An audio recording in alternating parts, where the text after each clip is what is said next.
Oke, ketemu lagi dengan Ustadz Kripto.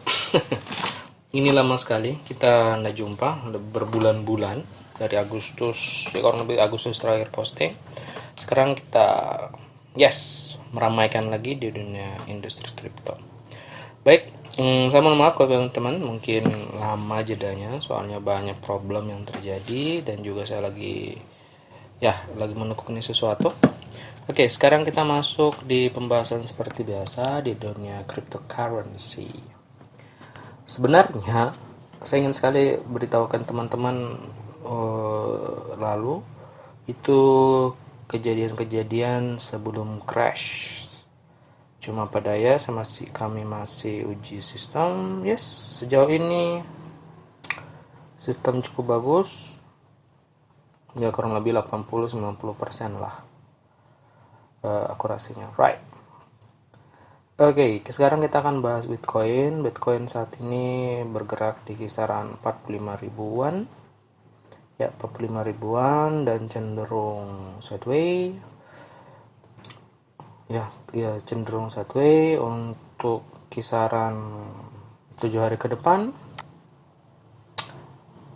di 44.900. Jadi ini up and down, teman-teman. Cenderung akan turun sedikit.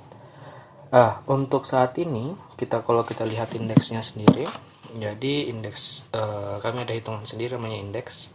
Jadi di mana seluruh dari fear and greed-nya seseorang dan seluruh bahasanya apa ya? Seluruh indikator digabung saat ini di sekitar min 42. Kalau kita melihat data-data sebelumnya di angka sekitar minus 40-an itu cenderung naik ketika bulan September ke Oktober, relatifnya mainnya di situ. Yang lebihnya itu ketika bulan-bulan Mei kemarin yang jatuh itu lumayan cukup parah sekali. Seharusnya kalau dari segi kebiasaan ini Bitcoin akan naik. Untuk minusnya sampai minusnya lebih ini agak susah kayaknya. Susah sekali. Soalnya kita jatuhnya perlahan. Dan ketika puncak kemarin itu tidak sampai di indeks di 80. Hanya main di sekitar urusan tidak catat nih ya. Mainnya tidak sebesar sekali, palingan 20-30 di normal. Jadi sekarang masih normal. Terus buat teman-teman itu bagaimana Bitcoin akan jatuh ke 30.000 dan lain-lain, untuk kami pribadi itu sangat susah. Why? Di setiap dia jatuh terjadi pembelian yang sangat besar. Ini nggak bisa dilihat dari alat biasa. Itu pembelian yang cukup besar. Dan begini teman-teman, saya hanya sampaikan bahwa barang bagus itu butuh dijelekkan untuk jatuh. Kenapa? Jika tidak dijelekkan, dia akan naik.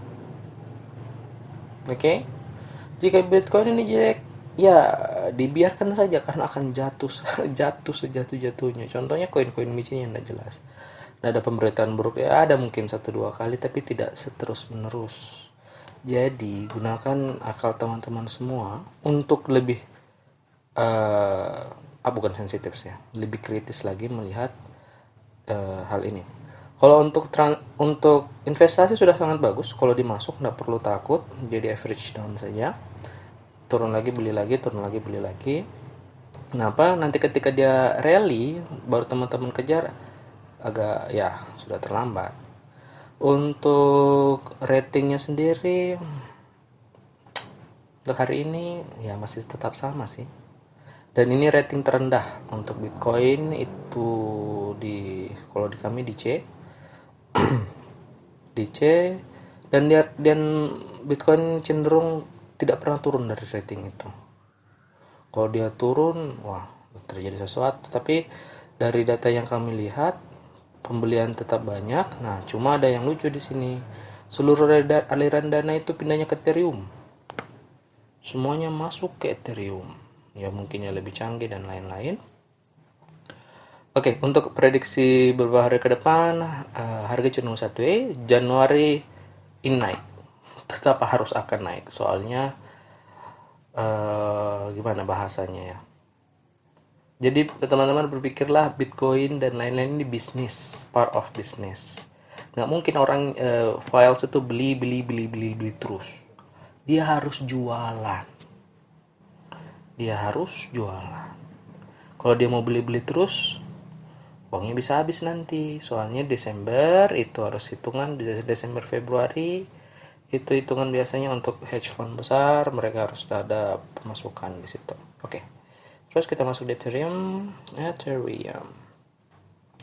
Oke, Ethereum sekarang bertahan di angka 3.800-an.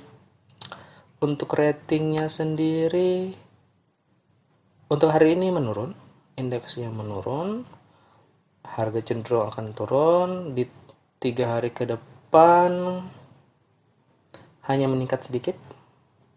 Estimasi untuk 7 hari ke depan dihargai masih 3.800-an dan akan sideways di sana. Mungkin di akhir Desember kita akan naik luar biasa. Untuk indeks juga enggak begitu bagaimana. Cuma yang harus teman-teman, kami pribadi, sekarang cenderungnya itu pergerakan Ethereum. Pergerakan Ethereum memimpin seluruh koin besar lainnya.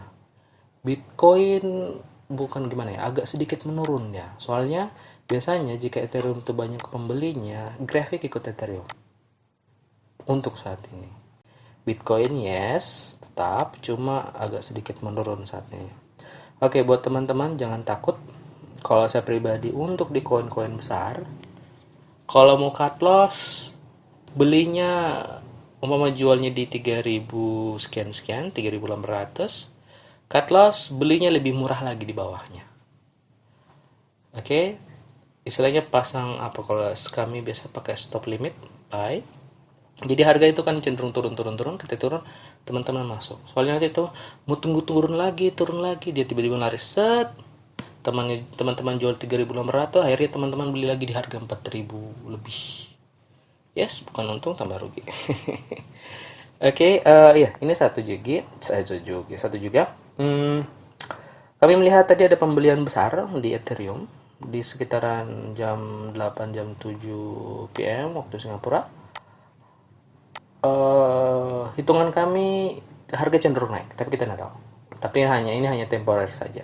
Harga cenderung naik. Tolong perhatikan koin-koin yang besar yang sudah rally pada saat ini, di antaranya AVAX, SRP dan lain-lain, itu akan tergerak positif juga. Dan keep an eye on Solana. Soalnya Solana dapat highlight yang bagus, tapi kamu belum dari chainnya dan lain-lain. Untuk hari ini itu saja dulu buat teman-teman. Jangan risau, jangan kaget. Ingat, ada naik dan ada turun. Habis turun dia naik. Dan ini akan diuji teman-teman punya kesabaran, apakah tetap hold terus atau cut loss. Tapi ingat, ini hanya berlaku di koin-koin yang fundamentalnya sangat kuat. Buat koin micin, kami tidak bisa ngomong banyak ya, soalnya ya banyak anunya lah, terlalu banyak spekulasi. Oke teman-teman, itu saja dulu di diskusi kita hari ini. Tetap stay safe. Kalau misalnya ada pertanyaan lain mungkin kita akan bahas. Dan juga nanti ke depan kami akan bahas beberapa jurnal-jurnal dan lain-lain. Jadi kita tambah-tambah ilmu sama-sama, belajar juga sama-sama. Baik, itu saja dari kami, dari Ustadz Kripto. Sampai jumpa dan tetap sukses.